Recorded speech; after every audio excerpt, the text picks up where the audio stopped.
Part first, हमें जो ये पॉलिनोमियल दिया हुआ है x² माइनस 2x माइनस 8, सबसे पहले हमें इसके ज़ीरोस फाइंड करने हैं। ज़ीरोस फाइंड करने के लिए x² का जो कोफिशिएंट है उसे और इस वाले नंबर को हमें मल्टीप्लाई करना होगा। तो -8 × 1 इज इक्वल टू -8, ये हमारा प्रोडक्ट आना चाहिए। और -2 जो है वो सम आना चाहिए, यानी कि ये वाला नंबर। अब जिस नंबर का आपने प्रोडक्ट के लिए रखा है उस नंबर को लीजिए, यानी कि 8, और इसके फैक्टर्स लिखिए। 1 से स्टार्ट करेंगे, 1 इंटू क्या करेंगे तो 8 आ जाए, 1 इंटू 8। अब 1 के बाद हम आएंगे 2 पे, 2 इंटू 4 इज इक्वल टू 8। 3 की टेबल में 8 नहीं आता इसलिए उसे नहीं लेंगे। नेक्स्ट नंबर है 4, तो 4 इंटू 2 इज इक्वल टू 8। अब क्योंकि ये कॉम्बिनेशन रिपीट हो गया इसलिए हम यहाँ रुक जाएंगे। अब हमें ये पता चल गया कि ये और ये ऐसे कॉम्बिनेशंस हैं जिन्हें मल्टीप्लाई करके 8 आ रहा है। अब हमें ऐड या सब्ट्रैक्ट करके 2 लेके आना है। 8 और 1 को अगर हम ऐड करेंगे तो 9 आएगा और सब्ट्रैक्ट करेंगे तो 7 आएगा। इसका मतलब हम इस कॉम्बिनेशन से 2 नहीं ला सकते, तो ये यूज़ नहीं हो सकता। अब हम नेक्स्ट कॉम्बिनेशन चेक करेंगे, यानी कि 2 और 4। 2 और 4 से 2 आ सकता है अगर हम इन्हें सब्ट्रैक्ट करें। अब अगर हम इन्हें सब्ट्रैक्ट करेंगे तो साइन जो हैं वो ऑपोजिट लगाने हैं, तभी तो ये सब्ट्रैक्ट होंगे। और क्योंकि यहाँ पे माइनस है इसलिए हमें 4 और 2 में से बड़े नंबर को माइनस देना है, और क्योंकि सब्ट्रैक्ट करना है इसलिए इन दोनों के साइड ऑपोजिट लगाने हैं। तो बड़े नंबर को अगर माइनस दिया है तो छोटे नंबर को हमें प्लस देना है। अब हम इस चीज़ को स्प्लिट कर देंगे, तो हम लिखेंगे x², यहाँ से हमने लिया -4x, यहाँ से हम लेंगे +2x, यहाँ से -8। स्प्लिट करने के बाद आप इसे वापस चेक कर लीजिए कि -4 और +2 करके ये नंबर -2 ही आता है। अब हम इसमें से फैक्टर्स कॉमन निकालेंगे। x निकालेंगे तो x -4 प्लस 2 कॉमन निकालेंगे तो x -4, यानी x + 2 और x -4।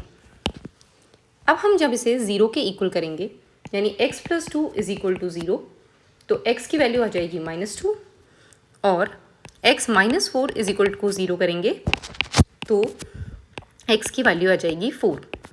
ये हमारे ज़ीरोज़ हो गए। तो यानी कि जो पहला पार्ट था फाइंड द ज़ीरोज़ वो हमने सॉल्व कर लिया। अब हमें रिलेशनशिप को वेरीफाई करना है। रिलेशनशिप पहले तो हमें देखना है कि क्या होता है। रिलेशनशिप है x अल्फ़ा + बीटा, यानी कि जो दोनों ज़ीरोज़ के सम हैं उसकी वैल्यू आती है -b/a, और अल्फ़ा बीटा यानी उन ज़ीरोज़ के प्रोडक्ट की वैल्यू आती है c/a। यहाँ पर x² के जो पीछे लिखा हुआ होता है उसका कोफिशिएंट वो a है, जो x के पीछे उसका कोफिशिएंट लिखा हुआ होता है वो b है, और यहाँ पे जो कांस्टेंट टर्म होती है वो c है। तो अब हमें जो इक्वेशन दे रखी थी वो थी x² -2x -8।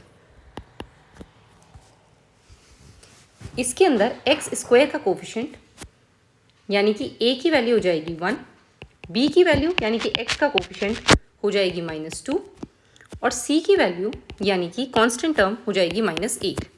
तो अब हम रिलेशनशिप को वेरीफाई करने के लिए लिखेंगे alpha + beta is equal to -b/a। Alpha यानी कि हमारे पहले ज़ीरो की वैल्यू है 4, बीटा यानी कि हमारे दूसरे ज़ीरो की वैल्यू है -2, माइनस b की वैल्यू इस इक्वेशन से है -2, और a की वैल्यू है 1।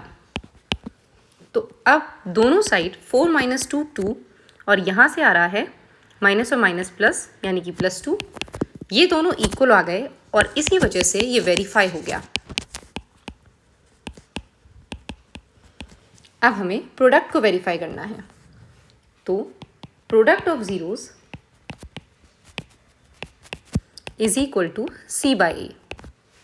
प्रोडक्ट ऑफ ज़ीरोज़, तो पहले एक ज़ीरो को लिखेंगे जो कि है 4, दूसरा ज़ीरो जो कि है -2, इक्वल टू की जगह इक्वल टू, c की जगह जो वैल्यू हमने यहाँ लिखी है यानी कि -8, और a की जगह जो वैल्यू यहाँ पे है 1। अब 4 × 2 = 8 और माइनस का साइन इज इक्वल टू -8, ये दोनों भी बराबर आ गए, इसलिए हमारा ये रिलेशनशिप भी वेरीफाइड हो गया। तो यहाँ पर सबसे पहले हमने मिडिल टर्म को स्प्लिट करके ज़ीरोस फाइंड किए और फिर उन ज़ीरोस के सम और प्रोडक्ट का कोफिशिएंट से रिलेशनशिप स्टैब्लिश किया। अगर आपको किसी और क्वेश्चन में डाउट है तो कमेंट सेक्शन में पूछ सकते हैं।